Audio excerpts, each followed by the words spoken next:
வல்லவன் வாக்கினிலே பிறந்து கம்பன் கைகளிலே தவழ்ந்து கண்ணதாசனின் காதலியாய் கல்லுக்குள் சிலையாய் மண்ணுக்குள் நீராய் விண்ணுக்குள் மலையாய் உனக்குள் நானாய் எனக்குள் நீயாய் நமக்குள் நாமாய் நம்முள் வித்தாக கலந்துட்ட சத்தான தமிழுக்கு முத்தான முதற்கோடு வணக்கம்.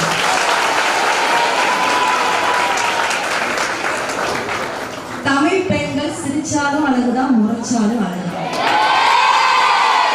கோலம் போடும் போதும் அழகுதான், நாட்டு நடும் போதும் அழகுதான், மண்ணை பார்த்து நடப்பதும் அழகுதான், விண்ணை தொட முயற்சிக்கும் அவளோட விடா முயற்சி கூட பெண்களுக்கு அழகுதான். உண்மையிலேயே ஒரு செடியில ஒரு பூ இருந்தாலே பார்க்கிறதுக்கு அழகா இருக்கும், அப்படிதானே? ஆனா சொன்னால் கல்வி அறக்கட்டளைங்கிற இந்த செடி இத்தனை பூக்கலாம்.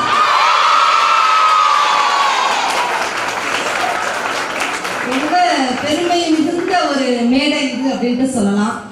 இரவு பகல் பாராமல் பணி செய்தாலும், இரவு பகல் பாராமல் பணி செய்தாலும் சூரியனாய் சுட்டரிக்காமல், அமாவாசையாய் கடுமை காட்டாமல் புன்னகையை மட்டுமே முகத்தில் காட்டும் பௌர்ணமிகள் தான் செவிலியர்கள்.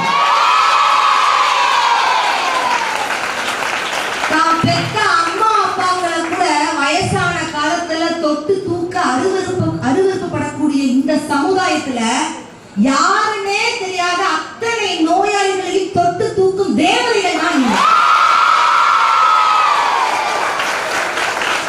அதனால்தான் நம்மளுடைய அரசாங்கம் ஒவ்வொரு மே 12ஆம் தேதியும் உலக செவிலியர் தினமா கொண்டாடி கொண்டிருக்கிறது என்று சொன்னால் அத்தனை செவிலியர் கண்மணிகளுக்கும் அன்னபாரதியின் அன்பான வணக்கம்.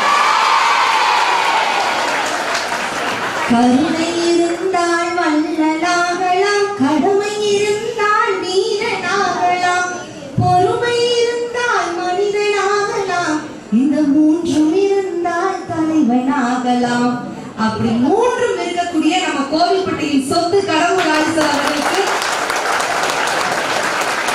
பெரிய மனமார்ந்த வாழ்த்துக்கள் சார். நீங்க சொன்னீங்க ஜெபிஸ் ஜோசப் சொல்லும் பொழுது, நான் ஜெயிக்கும் போதெல்லாம் என்னை கூப்பிடல, இப்போ கூப்பிட்டுருக்காங்க அப்படிங்கிறதுக்கு எனக்கு நீங்க பேசும்போது எனக்கு ஒரு ஞாபகம் வந்துச்சு.